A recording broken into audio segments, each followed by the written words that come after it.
പന്തളം എസ്.എൻ. കോളേജിൽ വിദ്യാർത്ഥിനിയെ പീഡിപ്പിച്ച കേസിലെ പ്രതികൾ നൽകിയ അപ്പീൽ തള്ളിക്കൊണ്ടാണ് ഹൈക്കോടതി ശിക്ഷ ശരിവെച്ചത്.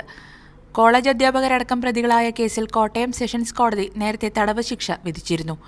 ഇതിനെതിരെ ഒന്നാം പ്രതി കെ. വേണുഗോപാൽ, 3 മുതൽ 7 വരെ പ്രതികളായ CM പ്രകാശൻ, വേണുഗോപാൽ, ജ്യോതിഷ് കുമാർ, മനോജ് കുമാർ, ഷാ ജോർജ് എന്നിവരാണ് അപ്പീൽ നൽകിയത്. 1997 പന്തളം NSS കോളേജിലെ മലയാളം വിദ്യാർത്ഥിനിയെ അധ്യാപകരടങ്ങുന്ന സംഘം പലതവണ പീഡിപ്പിച്ചുവെന്നായിരുന്നു കേസ്. കേസുണ്ടായ കാലത്ത് തന്നെ പ്രതിപട്ടികയിൽ ഉൾപ്പെട്ട ഒരു അധ്യാപകൻ ആത്മഹത്യ ചെയ്തിരുന്നു. ശേഷിക്കുന്ന പ്രതികൾക്കാണ് കോട്ടയത്തെ കോടതി തടവ് ശിക്ഷ വിധിച്ചത്. 11 വർഷത്തെ തടവും 25,000 രൂപ പിഴയുമായിരുന്നു ശിക്ഷ. രണ്ടാം പ്രതി B. രവീന്ദ്രൻപിള്ള എന്നയാളും കേസിന്റെ നടപടികൾക്കിടെ മരിച്ചിരുന്നു. പ്രതികൾ സമൂഹത്തിലെ ഉന്നതരും പെൺകുട്ടിയുടെ അധ്യാപകരുമാണെന്നത് കുറ്റത്തിന്റെ ഗൗരവം വർദ്ധിപ്പിക്കുന്നതായുള്ള അഡീഷണൽ ഡയറക്ടർ ജനറൽ ഓഫ് പ്രോസിക്യൂഷന്റെ വാദം അംഗീകരിച്ചുകൊണ്ടാണ് ശിക്ഷ ഹൈക്കോടതി ശരിവെച്ചത്. മീഡിയ 1 കൊച്ചി.